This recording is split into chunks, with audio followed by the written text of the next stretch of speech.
ಹಾಗೆ professor B ಕೃಷ್ಣಪ್ಪನವರ ಭಾವಚಿತ್ರಕ್ಕೆ ಮಾಲಾರ್ಪಣೆಯನ್ನ ವೆಂಕಟೇಶ್ ಅವರು ನೆರವೇರಿಸಿಕೊಡಬೇಕು ಅಂತ ಹೇಳ್ಬೋದು.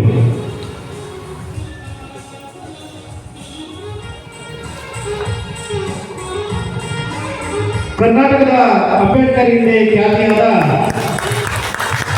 ಪ್ರೊಫೆಸರ್ ಬಿ ಕೃಷ್ಣಪ್ಪನವರು ಕರ್ನಾಟಕದಲ್ಲಿ ಕ್ರಾಂತಿಯ ಕಿಡಿಯನ್ನ ಹಚ್ಚಿದವರು, ಸಂಘರ್ಷದ ಮೂಲಕ ದಲಿತರ ಶೋಷಿತರಿಗೆ ನ್ಯಾಯವನ್ನ ಕೊಡಿಸುತ್ತವರು. ಹಾಗಾಗಿ ಅವರು ಕರ್ನಾಟಕದ ಅಂಬೇಡ್ಕರ್ ಎಂದೇ ಹೆಸರು. ಧನ್ಯವಾದಗಳು ಅವರಿಗೆ. ಅವರ ಭಾವಚಿತ್ರಕ್ಕೆ ಮಾಲಾರ್ಪಣೆ ಮಾಡಿರ್ತಕ್ಕಂಥ ಎಲ್ಲರಿಗೂ ಕೂಡ ವಂದನೆಗಳನ್ನ ತಿಳಿಸ್ತಾ ಇದ್ದೇವೆ.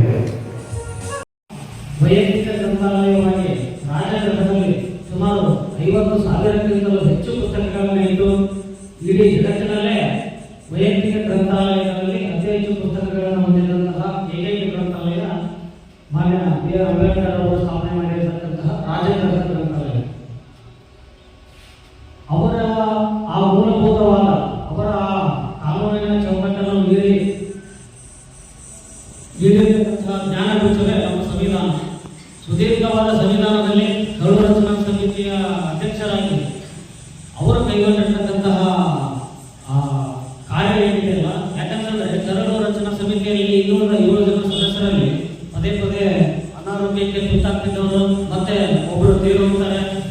ಎಲ್ಲ ಕಾರ್ಯಗಳು ಕೂಡ ಅಂಬೇಡ್ಕರ್ ಅವರ ಹೆಗಲ ಮೇಲೆ ಬೀಳ್ತವೆ. ಬಹಳಷ್ಟು ಸಲ ಸದನದಲ್ಲಿ ಸಂವಿಧಾನ ಸಮಿತಿಯಲ್ಲಿ ಚರ್ಚೆ ಆಗ್ಬೇಕಾದ್ರೆ ಈ ವಿಷಯಗಳ ಮುನ್ನೆಲೆಗೆ ಬರ್ತಾ ಇರ್ತವೆ. ಕರಡು ಸಮಿತಿಯಲ್ಲಿ ಬೇರೆ ಸದಸ್ಯರ ನಿಷ್ಕ್ರಿಯತೆ ಎದ್ದು ಕಾಣ್ತಾ ಇದೆ, ಅಂಬೇಡ್ಕರ್ ಅವರೇ ಮಾತಾಡ್ತಾ ಇದ್ದಾರೆ. ಯಾಕಂತಂದ್ರೆ ಬೇರೆಯವರು ಕ್ರಿಯಾಶೀಲರಾಗಿದ್ದು 2 ಜನ ಮಾತ್ರ, ಅಲ್ಲಾರಿ ಕೃಷ್ಣಸ್ವಾಮಿ ಮಧ್ಯಕ್ಕೆ ಬಂದು ಒಬ್ಬರು ತೀರೋಗ್ತಾರೆ. ಆ ಸಮಯದಲ್ಲೂ ಕೂಡ ಒಂದು ರೀತಿಗಳಲ್ಲಿ ಕರಡು ಸಮಿತಿಯ ತನ್ನ ವಾಗ್ದಾನಕ್ಕೆ ತಕ್ಕಂತೆ 2 ವರ್ಷ 11 ತಿಂಗಳು 18 ದಿನದಲ್ಲಿ ಸಂವಿಧಾನ ಜಾರಿಗೆ ಬರಲಿಕ್ಕೆ ಕಾರಣೀಭೂತರಾದವರು ಮಾನ್ಯ ಶ್ರೀ ಬಿ ಆರ್ ಅಂಬೇಡ್ಕರ್ ಅವರು. ಅವರಿಗೆ ಮರಣೋತ್ತರವಾಗಿ 1993ರಲ್ಲಿ ಭಾರತ ರತ್ನವನ್ನು ನೋಡಿ ಭಾರತ ಸರ್ಕಾರ ಗೌರವ ನೀಡಿದೆ. ಅದಮ್ಯ ಚೇತನ ಭಾರತ ರತ್ನ. ಇನ್ನೂ ಅವರಿಗೆ ಸಂವಿಧಾನ ಶಿಲ್ಪಿ, ಕಾನೂನಿನ ಪರಿವೀಳಿಕೆ ಅಂತ ಕರೀತಾರೆ. ಆ ತರಹದ 100 ನಾಣ್ಣುಡಿಗಳು ಅವರ ಮೇಲಿವೆ. ಅವರಿಗೆ ಸಂದಿರ್ತಕ್ಕಂತಹ ಗೌರವಗಳು ಇನ್ನೂ ಯಾವ ಪ್ರಪಂಚದಲ್ಲಿ ಯಾವ ವ್ಯಕ್ತಿಗಳಿಗೂ ಕೂಡ ಸಂದಿರಲಿಕ್ಕಿಲ್ಲ. ಅವರ ಜೀವನ ಮತ್ತು ಆದರ್ಶಗಳು ಎಲ್ಲರಿಗೂ ಗೊತ್ತಿದೆ. ಅದ್ರ ಬಗ್ಗೆ ನಾನು ಹೆಚ್ಚಿಗೆ ಮಾತಾಡಲಿಕ್ಕೆ ಹೋಗೋದಿಲ್ಲ. ವಾಸ್ತವದಲ್ಲಿ ಹೇಳಬೇಕಂತಂದ್ರೆ ಅವರ ಆಶಯಗಳು ಮತ್ತು ಅವರ ಆದರ್ಶಗಳನ್ನು ಅಳವಡಿಸಿಕೊಳ್ಳಬೇಕಾದಂತಹ ನಮ್ಮ ಯುವ ಸಮೂಹ, ಮತ್ತೆ ಅವರ ಆಶಯ, ಅವರ ಆತ್ಮ ಅದೇನು ಗುರುಗುರು ಅಂತಿರ್ತಲ್ಲ, ನಮ್ಮ ಹಿಂದುಳಿದ ವರ್ಗಗಳು, ನಮ್ಮವರು ಎಲ್ಲ ಕುಳಿತುಕೊಳ್ಳೋಣ, ನನ್ನ ವರ್ಗ, ನನ್ನ ಸಮುದಾಯ ಮೇಲೆ ಬರಬೇಕು, ಅದಕ್ಕೋಸ್ಕರ ಬೇಕು ಸಂವಿಧಾನದಲ್ಲಿ ಪ್ರಾತಿನಿಧ್ಯ. ಮತ್ತೆ ಅವರು ಬರೀ ಹಿಂದುಳಿದವರು ಮತ್ತು ತುಳಿತಕ್ಕೊಳಗಾದವರು ಮಾತ್ರ ಹೇಳಿಲ್ಲ, ಯಾರು ಅಶಕ್ತರಿದ್ದಾರೆ ಸಮಾಜದಲ್ಲಿ, ಅವರು ಯಾವುದೇ ವರ್ಗಕ್ಕೆ ಸೀಮಿತರಾಗಿರಬಹುದು, ಎಲ್ಲರನ್ನು ಕೂಡ ಒಬ್ಬಳಿನ ಸಂವಿಧಾನವನ್ನು ಅವರು ಜಾರಿಗೆ ತಂದಿದ್ದರು. ಇಡೀ ಪ್ರಪಂಚದಲ್ಲಿಯೇ ನಮ್ಮ ಸಂವಿಧಾನ ಅತ್ಯಂತ ದೀರ್ಘ ಸಂವಿಧಾನ.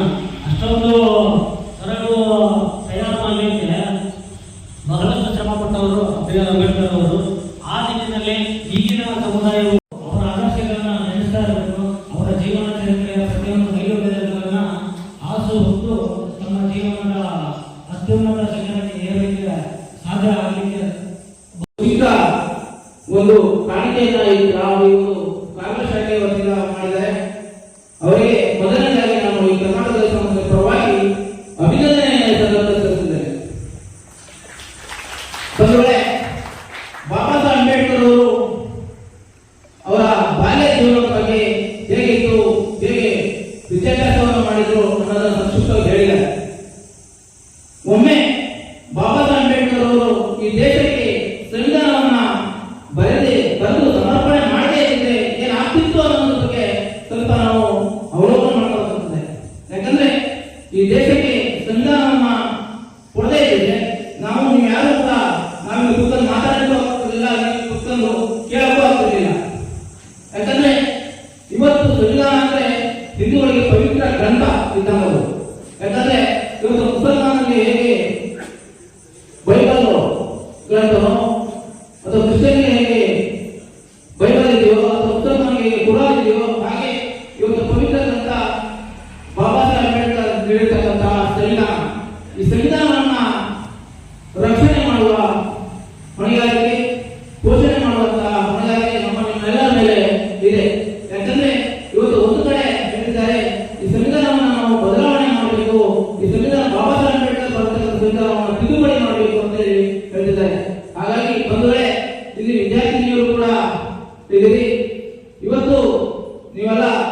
ಉನ್ನತ ಶಿಕ್ಷಣದತ್ತ ಹೋಗ್ತಿದೆ.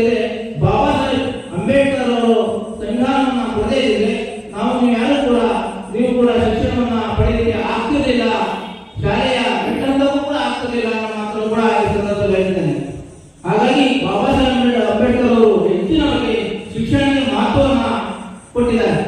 ಅವರ ಸಾಕಷ್ಟು ಕಷ್ಟ ನೋವುಗಳನ್ನು ಅನುಭವಿಸಿದ್ರು ಕೂಡ ಶಿಕ್ಷಣಕ್ಕೆ ನನ್ನ ಜನ ಮುಂದೆ ಒಂದಲ್ಲ ಒಂದು ದಿನ ಶಿಕ್ಷಣದ ವಂಚಿತರಾಗ್ತಾರೆ, ಈ ದೇಶದಲ್ಲಿ ಅವರಿಗೂ ಕೂಡ ಸಮಾನ ಹಕ್ಕು ಸಿಗುವುದಿಲ್ಲ ಅನ್ನೋದನ್ನ ಮನಗಂಡು ಅವತ್ತೇ ಸಂವಿಧಾನವನ್ನ ಎಲ್ಲ ಜಾತಿ ವರ್ಗ ಎಲ್ಲ ಮಹಿಳೆಯರ ಪರವಾಗಿ, ಕಾರ್ಮಿಕರ ಪರವಾಗಿ, ಎಲ್ಲ ಮೇಲ್ವರ್ಗದ ಪರವಾಗಿ, ಎಲ್ಲರ ಪರವಾಗಿ ಸಮಾನ ಹಕ್ಕು ಸಿಗಬೇಕು ಅಂತ ಹೇಳಿ ಬಾಬಾ ಸಾಹೇಬ್ ಅಂಬೇಡ್ಕರ್ ಅವರು ಸಂವಿಧಾನವನ್ನ ಬರೆದಿದ್ದಾರೆ, ಬರೆದು ಸಮರ್ಪಣೆಯನ್ನು ಮಾಡಿದ್ದಾರೆ.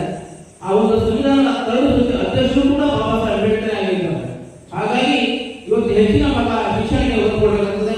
ಅದೇ ರೀತಿ ಈಗ ಏನು ಕರ್ನಾಟಕದ ಅಂಬೇಡ್ಕರ್ ಅಂತ ಹೇಳಿ ನಾವು ಹೇಗೆ ಕರಿತಿದ್ದೀವಿ, ಪ್ರೊಫೆಸರ್ ಜಿ ಕೃಷ್ಣಪ್ಪ ಅವರು.